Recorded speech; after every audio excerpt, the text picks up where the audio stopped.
Hello সবাইকে, চলে এসেছি নতুন একটা ভিডিও নিয়ে। আর এই বর্ষামুখর দিনে চারিদিকটা আমাদের এখানে যেহেতু গাছপালা বেশি, সবুজ থেকে আরও সবুজতর হয়ে উঠেছে এবং চারিদিকে জলময়।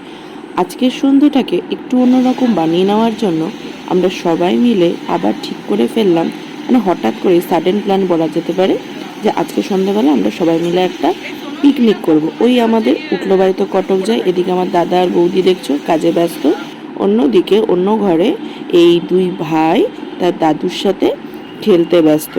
তার দাদুও তাদেরকে বিভিন্ন রকম খেলার মাধ্যমে ব্যস্ত করে রেখেছে, যাতে আমরা ঠিকঠাকভাবে কাজগুলোকে করতে পারি। এই দেখো, তাদের খেলা চলছে। হাজির হয়েছে আর একটা সব থেকে বড় দাদা, তার দুই ভাইয়ের বড় দাদা।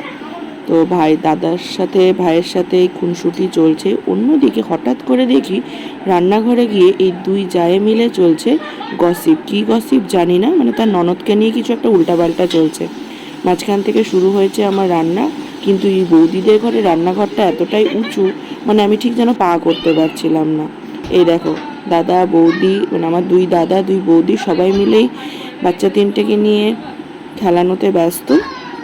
মাঝখানে আমি মাঝে মধ্যে যাচ্ছিলাম একটু ওই রান্নার তোড়জোড় করতে। খেলার সাথে সাথে আবার চলছিল পড়াও। শুধু মামিই নয়, ওই দেখো দাদা যে কিনা নতুন স্কুলে ভর্তি হয়েছে, সে তার দুই ভাইকে পড়াচ্ছে, আর দুই মামি অবাক চোখে তাদেরকে দেখছে। তো খিচুড়ি যেহেতু অলমোস্ট হয়ে এসেছে, এইবারে তার জন্য বৌদিদেরকে বললাম সঙ্গে সঙ্গে আমাদের মেনুর যেটা সাইড ডিশ ছিল পাঁপড় ভাজা আর ডিমের অমলেট, সেটা করতে তারা ব্যস্ত হয়ে পড়েছে। এবং ঝটপট করে, সন্ধ্যার দিন বেশি দেরি করা যাবে না, তার জন্য ঝটপট করে রাত্রির 9টা 9:30 বাজতে না বাজতেই, বাচ্চাদেরকে খাওয়ানো শেষ হতেই আমরা সবাই মিলে বসে পড়েছি খিচুড়ি খেতে। আজকের মতো এই পর্যন্তই। থ্যাংক ইউ সবাইকে।